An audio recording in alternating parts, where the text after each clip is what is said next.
Good afternoon.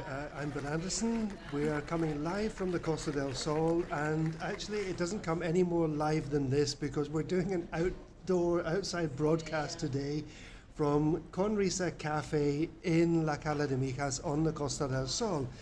My good friend Hansi Støkken is joining me. Hansi, amongst other things, is sommelier, restaurateur, and well, Hansi, welcome first of all. Thank you very much, Mr. Anderson. A pleasure as always.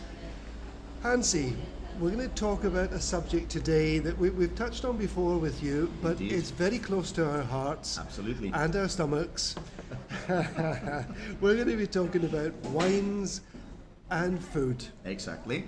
Okay, Hansi, and you have Conrisa Cafe. You call it cafe. It's not really a cafe, is it? Well, more like a gastro bar maybe. I mean, we have a selection of wines. We are suppliers. We travel all over Spain and pick out small wineries that we collaborate with.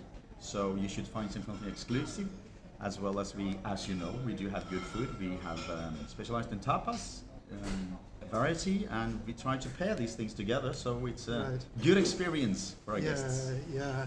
And for those of you that don't know the Costa del Sol, Hansi's wine tasting afternoons going into the early evening are legendary down here, aren't they? Well, actually they are. We do twice a month now, Saturday. Before we did in the evening, but now we start 1 p.m. for the simple reason that, you know, at 5 o'clock they're pissed and they can go home, and then so when they go to bed at 10. So, no, there's a health issue there. So we're taking that in count. Yeah, you're spacing it out over a longer period, Hansi, isn't Absolutely. Yeah.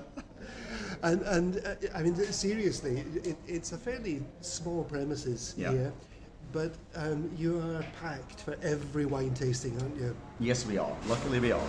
And obviously we're happy about that, but it's I mean, Conrisa, as you know, in Spanish means with a smile. That's what we're aiming for. When people have a good time, come out, have some good wine, some good food, and enjoy themselves. And I believe they do. Yeah, and I think, well, the food is always, people come out to eat here a lot anyway, but you know, you can buy wine in any restaurant around here, but you I think, try to do something a little bit more special, don't you? Well, we do, as well as some of the concept is to have wines that you might not find in any supermarket, a bit special, something out of the extraordinary, sort of speaking, right? Because, like I say, you can go to supermarkets and find absolute excellent wines. They might not be very cheap. They might be good, but we try to find good wines at a reasonable price. And apart from that, we offer them here in the restaurant with a good meal. We also distribute it, so we also sell to other restaurants, and that is working quite well, actually. Yeah. How have things been for you over the summer, Hansi? Because tourism hasn't been quite what we are used to, but how have things worked out for you over the summer? It's been okay. As you know, luckily we also do other things, so we kind of managed, but it's been harsh, it's been hard for many, and it's not good to see that people are suffering, but I must say that there's been a fighting spirit among people in the restaurant business. And luckily, at least here in La Cala, the majority have managed to survive. Keep the doors open. Yeah, exactly. So, like I said, we can't complain, and it doesn't help either, does it? You just have to make the most of it. I know, but I think it's been harder on people who have the one business that they need to make their living from. Absolutely. And I know yourself and several other people who have their main business, but also have other businesses in the background that really help to support when, for example, the restaurant business has been quieter, and it's probably getting quieter again now, isn't it?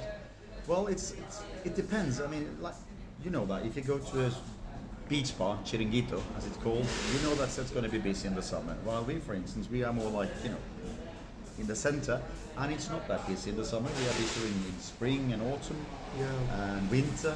So, but we all know that we kind of have a, you know, pattern of how a business works. So we don't expect anything else, that things will change. But obviously, COVID has been tough, and now luckily it's picking up again.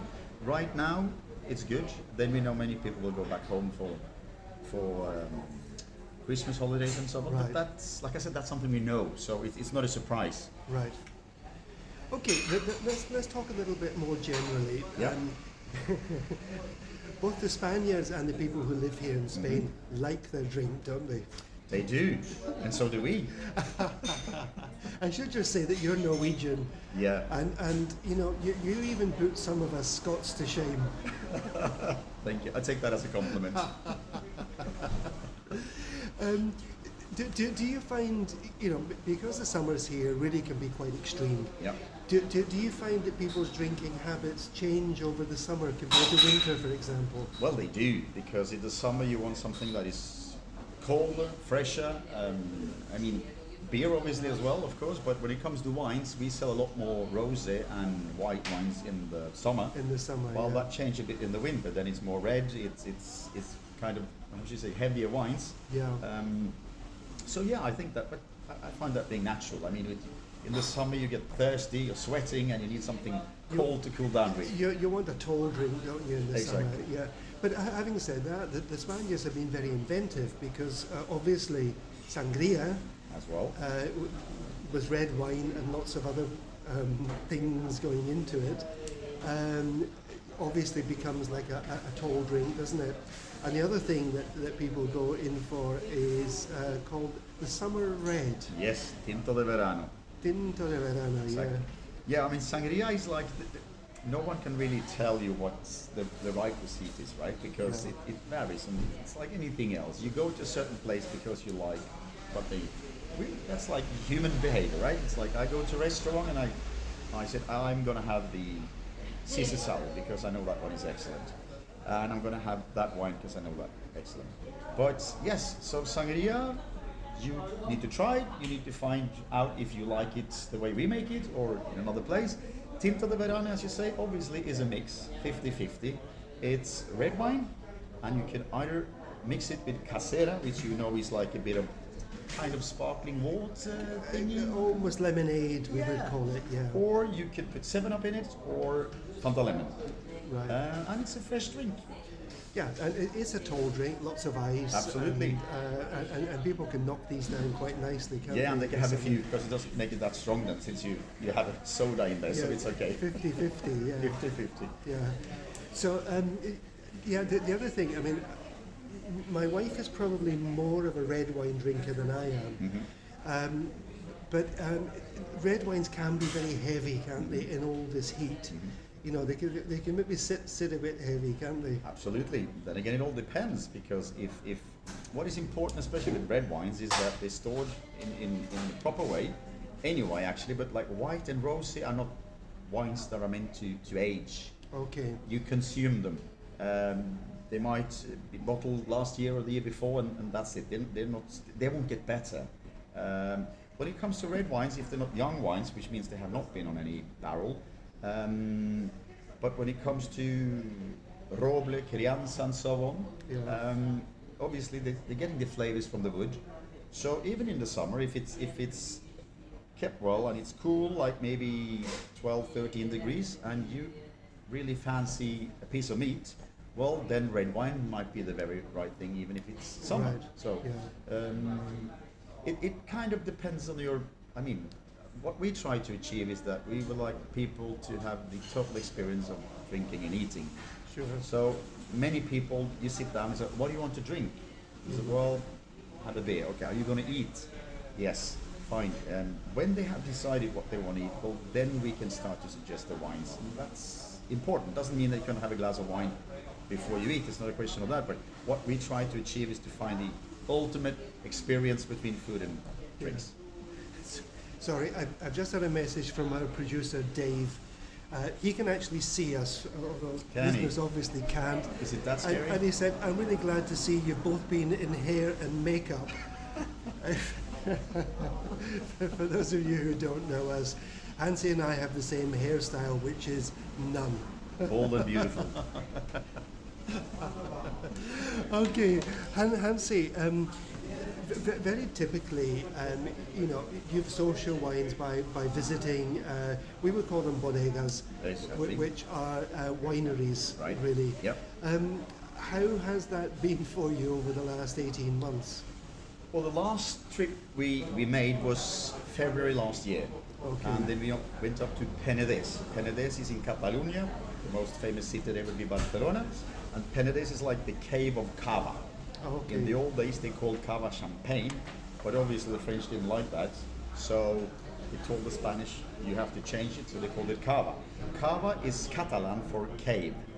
And that's what cava is, because they store them underneath the ground 15-30 meters. Cava is actually a wine and the bubbles come from the yeast. So they put yeast in it and they store them, and then depending on how long and so on, they go as other wines like Reserva, Gran Reserva and so on. Anyway, your question was last trip. That was Penedès. We also have some excellent wines, similar to red wines from Bordeaux, for instance, in France. So we went to Prax Airport, and beginning of February, and we saw all these Asian people running up with masks, and we were just laughing. And we got back home, and it took 3 weeks, and then we didn't laugh anymore. Yeah. And then we're going now in the end of November. We're going. Many people know of an area that is called the Ribera del Duero. They're famous for the red wines, Yeah. right? A bit north of that, there is a city or a wine area that is called Cigales. So we're going to go there. Obviously, the quality will be quite similar. And we're also going to an area a bit west of Ribera, which is called Toro. And then we're going up north to Rioja. Yeah. Rioja, also many people know about. Rioja is not only a wine district, it's also a region, like counties, right? Counties. So the upper part of Rioja, the wine district, is actually in the Basque Country, and we have some wines from there, and they are excellent. Right. So that's next on our list. Rioja has done an amazing marketing job in itself, hasn't it? They have. When I guess if you ask most people who don't live in Spain or maybe haven't spent much time in Spain, name a Spanish wine, they're going to say Rioja. Yeah. Because they have marketed themselves really well. They have. But I don't know. I don't want to be critical of Rioja, but to say it's a Rioja wine equals it's a great wine is not necessarily true, is it? No, of course not. But it's like anything else. It's you can be a car dealer. You can sell different range of cars, and it's the same with wine. It doesn't mean that it has a name, or if they sell a lot necessarily makes it better than others. On the contrary, what we're looking for are small bodegas. They might have a production of from 10 up to 70, 80,000 bottles a year. That's not a lot. Many of them won't even be able to export, for instance, because the production is small. But it's like handcraft, and that's what we want. We want something that they put their soul in it. That it's a passion. It's not all about the money. It's about making a product that you will appreciate.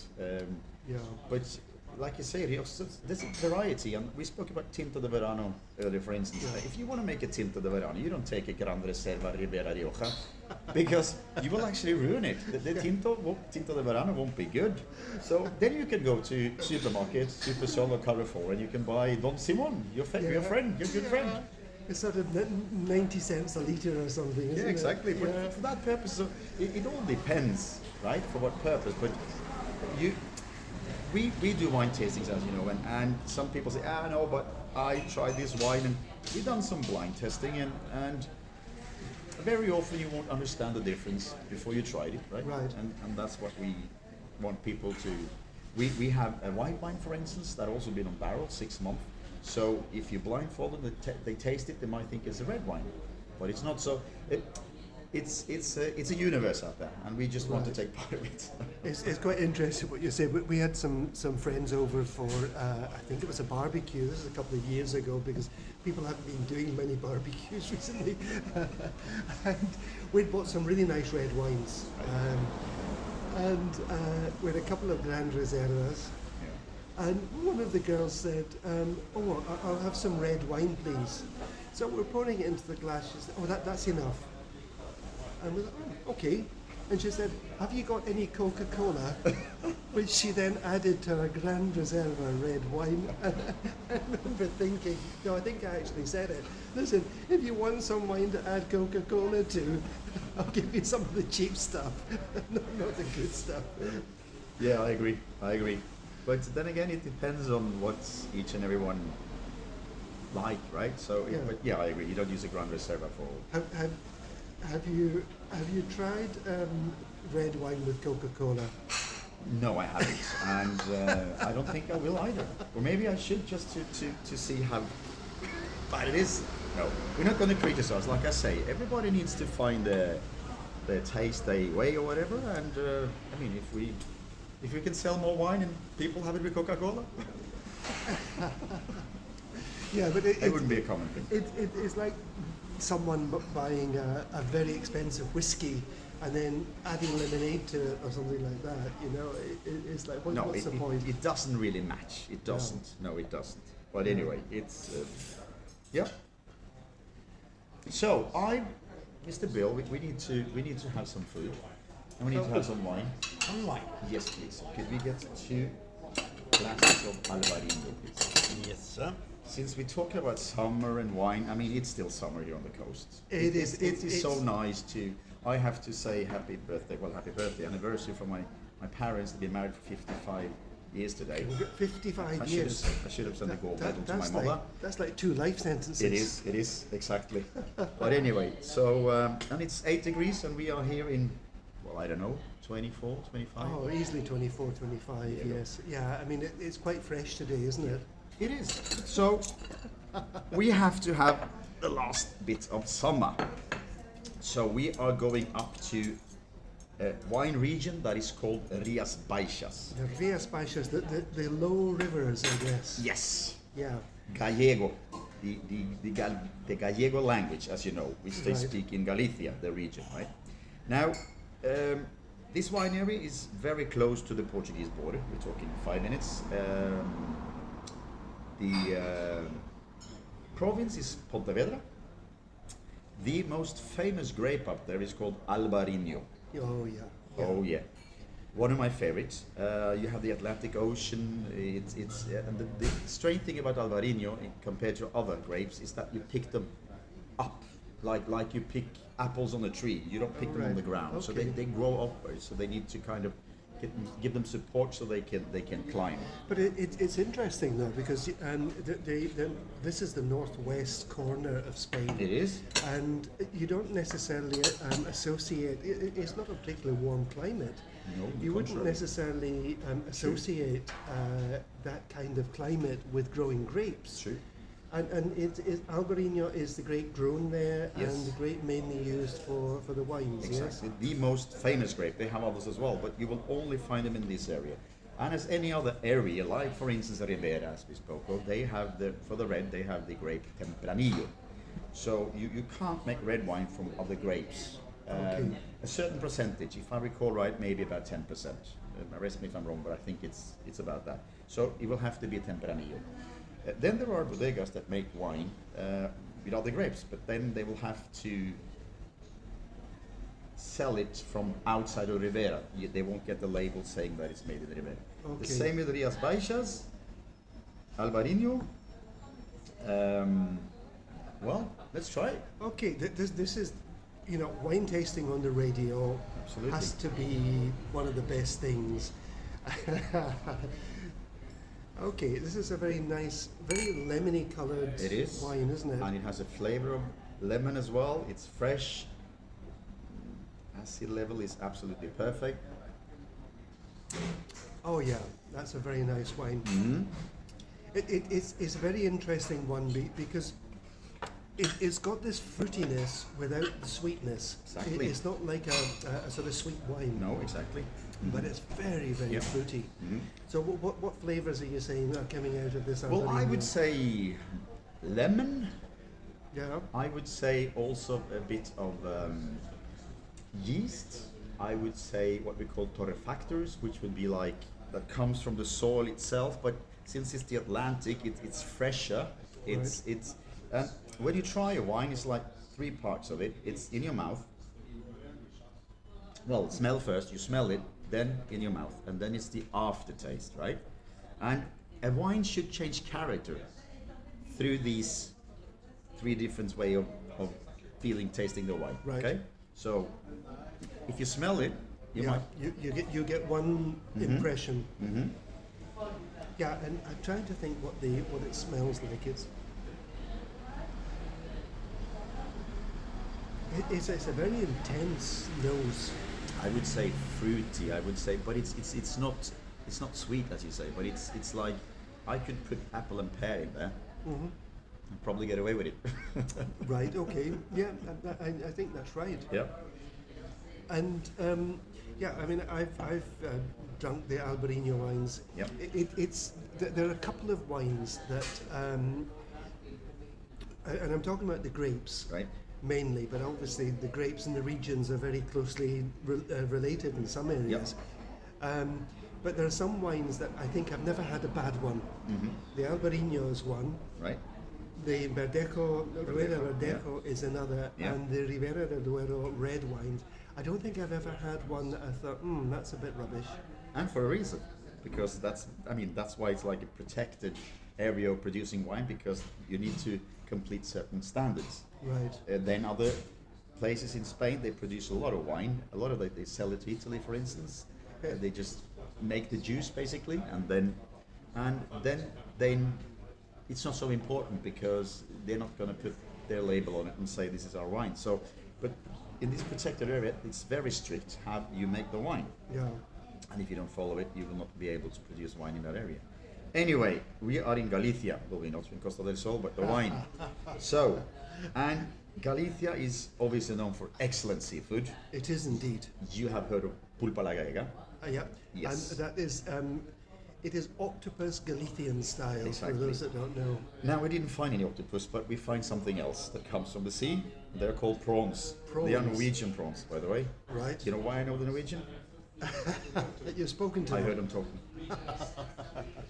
So, have a little of this typical Norwegian I- open sandwich. I just have to say to our producer, Dave, this is really hard work, you know, coming out and trying all these nice wines, beautiful food. It's very hard work. You're going to have to pay me more, Dave. I was about to say that. I hope you get paid at least. Okay. So now we're pairing food and obviously the flavor of the prawns. Okay. Not allowed to talk with food in my mouth, but anyway, will be the perfect match with this wine. Yeah, I have to say that's very nice. Try the wine.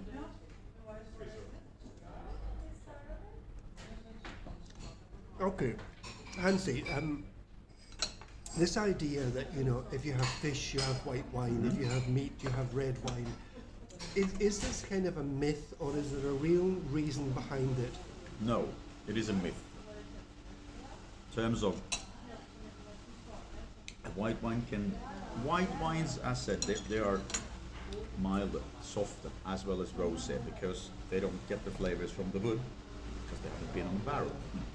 So, neither has young wines, red wines, right? I think more before people said that red, meat, fish, white, and so on. It's not like that anymore. Also for the reason that there is huge variety of grapes, and even some white grapes can be quite strong and they can be excellent with meat. In general, yes, white wines will go more with fish, White maybe meat. white meat, exactly. So if you were to have a entrecot, you probably would choose a red wine, probably one that has been on barrel. Then again, what comes with the food, because it's the blend as well. What's the ingredients? I mean, is there a sauce on the side? Vegetables? Is it spicy? So, but the whole idea is that the wine is not supposed to kill the food, and the food is not supposed to kill the wine, and that's Okay. so. If it's something spicy, you will have to have a strong white wine to be able to pair that, and that's not so easy to find, because in general, Yeah, I'm not a big red wine drinker. I drink a lot of white wine, not so much red. But it's interesting, if we go out to an Indian restaurant, we like very spicy food. I wouldn't normally think of ordering white wine to go with that. because I don't know, there's something about the red wine that you still taste it through all the spiciness and the heat of a good curry or something. Which makes sense. So you need something that matches the strength of the food, so to speaking, how spicy it is. And yes, in general, red wines are more powerful, they are stronger, so they will blend easier. But don't make it a rule, and sometimes try it. I mean, you can look it up on. We have Google, we have YouTube, we have whatever, and I have to say, our producer here, Dave, is I think feeling a bit left out. does it? And he said he hopes he's got a table booked down here when he comes in. Dave is based in France. But yeah, I think we'll manage a table for you, Dave, when we get down there. Don't worry. Yeah. Okay, so this is the Albarino. Albarino. For those who don't know, the Inyo is the N with a little funny bit on Just the top. like in mañana. Mañana, yeah. And do you know if these wines are exported a lot, or are they mainly for home consumption? Albarino is actually quite known outside of Spain. The funny thing is that it's not that known in Spain as, for instance, Verdejo, as you mentioned. Verdejo, as you know, comes from Rueda. Yeah. And that is next door to Ribera del Duero, but they make mainly then white wine, and then with the Verdejo grape. But Albarino is outside of Spain, other countries quite known actually. Right. But we don't know it. I mean, I didn't know it before I came to Spain. I don't know if you know. I didn't. I don't even know if I can find it in Norway today, to be honest, but I haven't looked. No, I can find it in my house, my parents' house. I think the thing about wines outside of the country of origin. I remember when I used to have an apartment in Spain and still living in Scotland, and going into supermarkets and whatever, and looking for some Spanish wines, for example.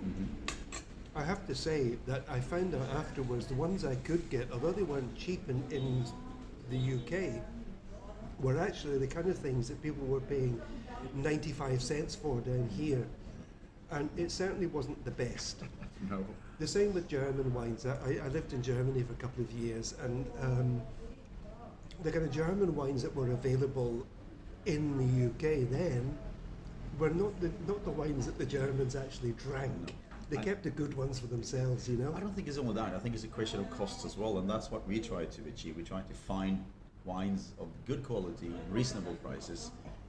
I personally believe that we have wines that can match many other famous wines that cost a lot more.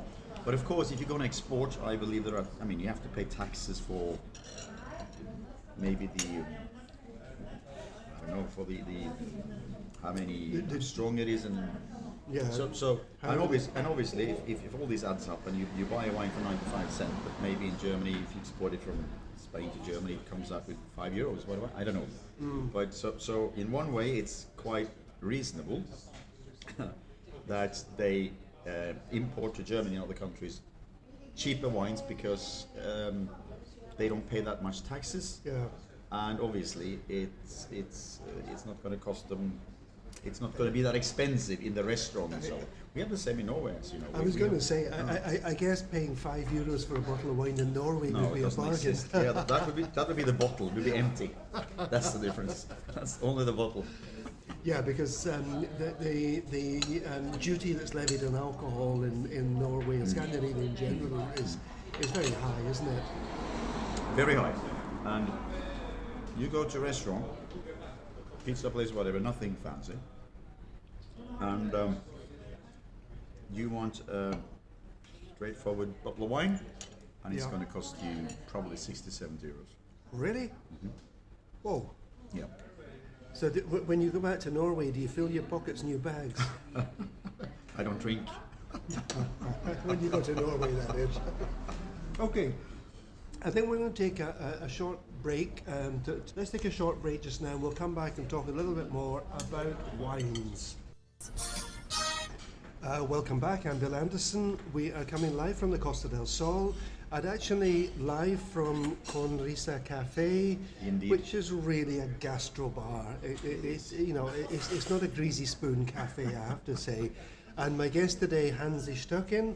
We are talking about food, and we're talking about wines, and this is a hard job, It is. presenting, radio shows, and I've had to sample one very pleasant, I would say, white wine, Albarino from the Galicia area. Absolutely. It's a tough job, but somebody got to do it. It is a tough job, It is. yeah. Well, the real tough bit is just staying sober to the end of the show, Hansi. That's, we'll see. We'll see. Okay, but we are going to talk about red wines in just a moment, Hansi. Yep. But I want to ask you about rosé. Yep. Is rosé overvalued or underappreciated? What do you think? That's a good question. Rosé, Spanish wines, any wine, red, white, rosé, has come through, the production, huge changes over the last 15, 20 years. Now, you were here 20 years ago, so was I, and when you went to supermarket to buy Spanish rosé, it's a dark wine, it's a dark rosé. Yes. Okay? Now, these days, it's more in fashion now with blush Yes. rosé wines. And over the last few years, also Spanish producers have been able to make that. And some of them are quite similar to what you will find in France, because, as mentioned before, you go to Penedès, for instance, they make Cava, which is the most famous production they have, but they also make some excellent red and whites, as well as rosé wines. Right. And the soil, the temperature, everything, the climate is very similar to Bordeaux. And if you have tried Bordeaux wines, you know the quality of them. French are amazing wine producers, probably the best in the world. One problem, they're very expensive. Right. So if you take price and quality, I would say Spain is better. Then again, rosé, like I said, in the old days, were quite dark. You will still find some of them, but if you go to any supermarket now, you will see that they are getting lighter and lighter and brighter and brighter. Well, there's just about every colour of red that you can find, from this very pale, Exactly. very pale pink, Yeah. even to some that I've seen and tried, and some of them from quite expensive wineries that are almost orange. Right. Yeah. Right down to something that looks like a diluted red wine. Yeah. The production of white and rosé is very similar. The rosé gets its color from the grape, right? The skin of the grape. The skin of the grape. So maybe in the old days they just left it a bit longer and it got darker, and then obviously you get the flavors as well from the skin, maybe a bitterness and so on. So, but today you find really, really nice Spanish rosé wines that I can highly recommend. If I go to a supermarket, I do not pick any of the dark ones because they tend to be quite strong. Right. Yeah. So, I presume you have rosé wines here. We do. What would be your choice of rosé wines? What region from? I would say my favorite region of rosé is Penedès. Benedict, that's Catalonia. That's Catalonia, as same place as they make the cava and so on. But like I say, the production there is the closest you can get to a blush French rosé wine, and they're really nice. And I have a favorite bodega. It's called Navarran. We'll try that later, Bill. But I don't know if we have time for all this. Oh, I think we can make time, Hansi. Yeah. Absolutely. Yeah. So that would be your choice of rosé wines. I have to say, for me, we probably drink more white wine in general at home, but I do like to have a nice rosé sort of from time to time. The thing is that when you drink as much as we do, you want some change every now and then. Shh. That's supposed to be a secret. That's sorry. supposed to be a secret. Just came out. Well, I know that you have a nice red wine for breakfast, Hansi, and Yeah, I just forget the food. okay. So you're starting up on your touring again. Yeah. Are you optimistic that you're going to be well received and pick up some nice, interesting things? Absolutely. First of all, we got some leads. We go to a few, wine fairs and so on around here in Malaga, and we get some, connect up with people. And we for instance, in Galas, we already have a bodega that we will go and see that we met about 2.5 years ago in Malaga. Then there is this awesome thing called internet. And usually, for instance, if you go to Rías Baixas, where we just had our excellent Alvarinho, so if you look up the Rías Baixas, wineries, you will find a lot, and they don't even have their own webpage, but at least there's like an association. Okay. So you will find this. What we do, we go through that list and we call them and said, hey, we got 2 logs down here in Costa del Sol. We're looking to find some nice wines and also the opportunity to export. And there we go. We sit down with them, because sommelier is one thing. That's supposed to be an expert in flavors, tastes and so on. But the guys that run these bodegas, they are enologists. Enologists, yes. Exactly. Yeah. So that means that they are experts from the seed goes into the soil until it's in the shelf in the supermarket. They are very good at, chemistry. They need to know all the chemicals that goes in the fermentation process and so on. Yeah, but because, let's be honest, if you get a nice Alvarinho, for example, you don't really care which harvest it comes from. If you get it this year, next year you want to have something that is pretty much the same as the one you had last year. You do, but there will be changes, and that's the thing. The big producers, that's what they do. They okay, it's not the same as last year, so then they start to add sulfates, whatever, in there to make sure that it is. We don't do that. Our producers don't do that. There are good years and there are better years and there are. But there's going to be similarities, you say. Yeah, similarities, of course. You recognise that the flavours. It's not going to taste exactly the same as it did last time. It's like any meal you cook, Bill. It's not always the same. Sometimes you might burn a steak. Do people still cook? I don't know. I heard it. I've heard you're a very good cook, Hansi. That's right.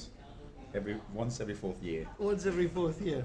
It's just as well you have a fantastic chef What here. do you think I have a restaurant? For God's sake. You have a fantastic chef here who really punches above her weight with the food that she produces. It's fantastic. It is, and I totally agree. And as you know, we won prize for the best tapas here in town 3 years in a row, and that's the reason. There's a reason for that. She's an excellent chef. Yeah. Okay. And also the reason for the 2 extra kilos I shouldn't have. But anyway. Yeah. So Hansi, I have to say, is that a glass of red wine I see before my eyes? That is a glass of red wine. You still have a clear vision, Mr. Anderson. Now, we've gone through white, we've spoken a bit about rosé, and now we're going red. This is a wine from Ribera del Duero. And Ribera del Duero is like a river. Yeah. So obviously, all the bodegas is close to this river. It gives a certain climate, so on. They might even have snow in the winter, maybe a day or so. Yeah. Sure. And this river eventually runs out in Portugal. So if you go to Portugal, this wine will be, I have to think now, Douro. It's called Douro in Portugal. Not the Duero. Not Duero, exactly. And this one we're going to have now is a small winery. It's father and son.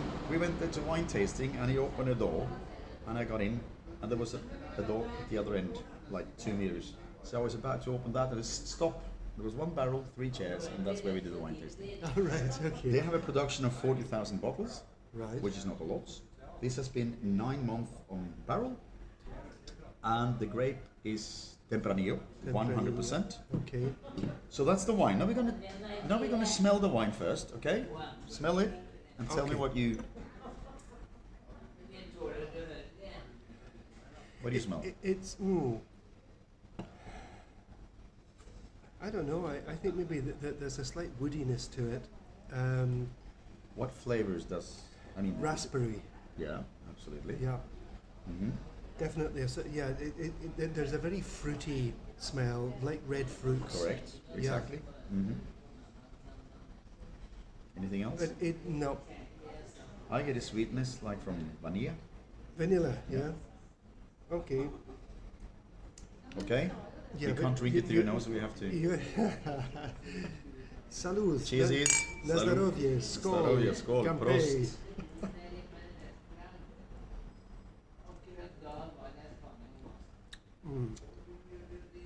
Like it? Yes, I like it because it's not a heavy wine. It's got a lot of flavours, but it's almost you can breathe through the flavours. Yep. It doesn't. It's not overpowering at all. No. I totally agree with you. And it's a wine you can have a glass or two. It's not wine you would sit down and have 10 glasses. Bottle after bottle. Well, that happens, but maybe you should choose another one. Now, and this one we're going to pair with a cheesecake. Why? Because cheesecake is a bit, it's a bit greasy because it's cheese and obviously you got the topping that is, what is it, strawberry? Strawberry, No? I Yeah, think. It looks yeah, like strawberry, exactly. yeah. So it's kind of, we are now drinking a wine that has certain fruit flavors. Right. And we're mixing that with more fruity flavors. And adding a little bit of sweetness to it as well. Exactly. Yeah. Let's try it. Ah, Hansi, this is such hard work. I know. I'm not getting paid, you are. Did you hear that, Dave? I'm getting paid. Okay, you get to try the wine. Okay.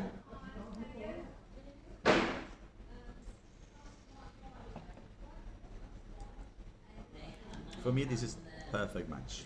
It's It very just nice actually. levels out. It's like everything gets so. because the wine in itself is not sweet.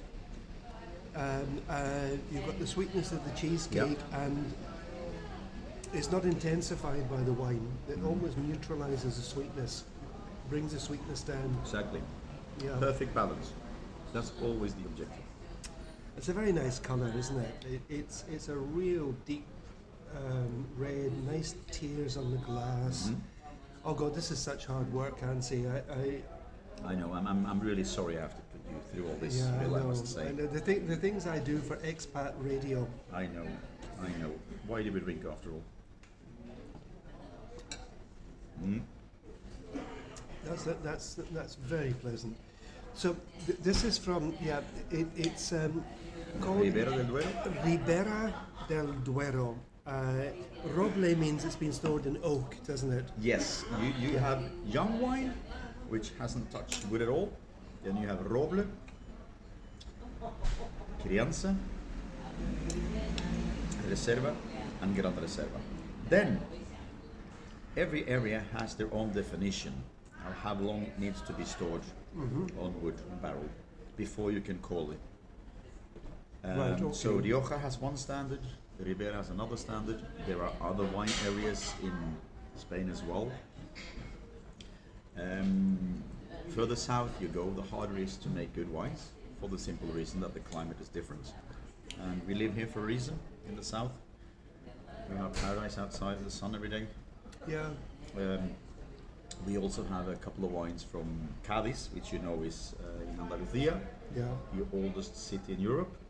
And they are good, but they are not as good as what we're having now. And they're more expensive because the production itself demands a lot more to be able to achieve the quality of a good wine. So that's why you go to Jerez, for instance, which you also know is in the Cadiz province, Yes. where they make excellent brandy, Sherry. and so on. Of course, some people might know that the name Sherry actually comes from the name of the town, which is Jerez. Jerez. Or it's spelled with a J, but pronounced J. But Jerez, Sherry, this is where it's the home of sherry, really, isn't it? Yeah. And these days everybody's talking about the environment and so on, and wine producing and so on is very, how should we say, correctly made for Mother Nature. There's a lot of recycling. Why? Because, for instance, this wine we're having now will be 9 months on barrel. They won't use those barrels again for the next edition, so to speak, of the wine. No, they will sell them to people making whiskey, Yeah. sherry, brandy. Oh, I know that some of the barrels from Jerez, which are used for brandy and sherry, are actually sold to some whiskey distilleries in Scotland. And so, this is where a lot of the flavours of the whiskey are coming from. It's from the barrels that have had sherry, the barrels that have had brandy, and some of it's sort of double wood, which is in oak and I don't know, whatever else they make barrels from. But there's this movement back and forward. In the wine industry in the world, there are two different kind of oaks. You have French oak and American oak, and that's kind of by law the only one they have approved to up to now, because there is getting lack of oak. The French one is known to be the best one, gives more flavors. The American one is a bit milder, softer. Right. Now they're trying out Hungarian oak as well, and that could work. Absolutely. I haven't tried any wines yet, but they say it's quite similar to the French, so let's hope so. Okay. So, one thing I want to mention, Hansi, well, I guess this came up in your travels, but one of the things you buy when you're doing when you're on your travels looking for wines are cheeses. Now, I love cheeses. I'm not into these processed, tasteless, rubbery things. But we have bought from you some fantastic cheeses from the north of Spain. Yeah, that's right. Yeah.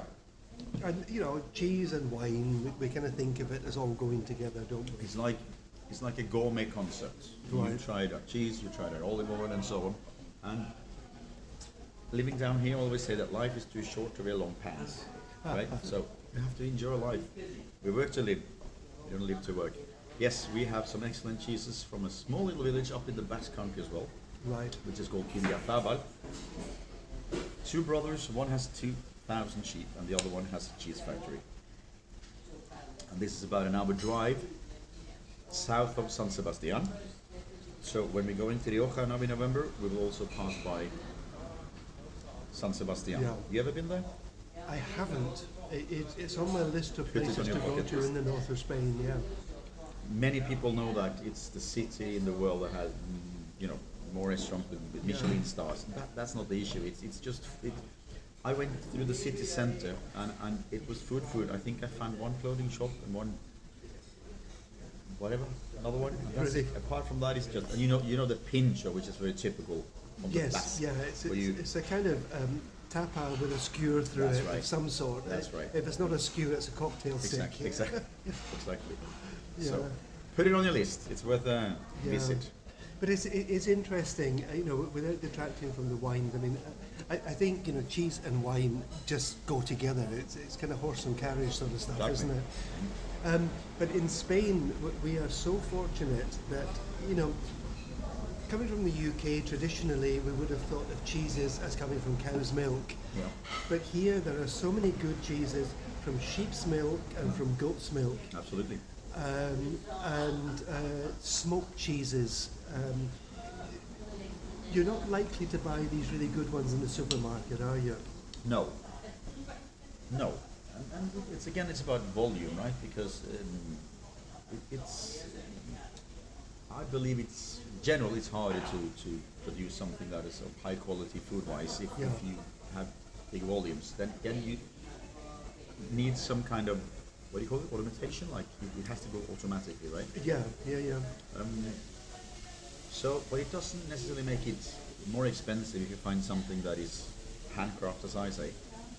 And it's true, everybody knows, well, most people know of Manchego cheese, for instance, Yeah. which comes from Castilla-La Mancha. And they have some excellent cheeses. And then they have cheeses that Are thoroughly average, yes. below the I'm average, being kind. below the belt. Yeah. So, but Spain is known for good wine production. They are the biggest olive oil producing country in the world.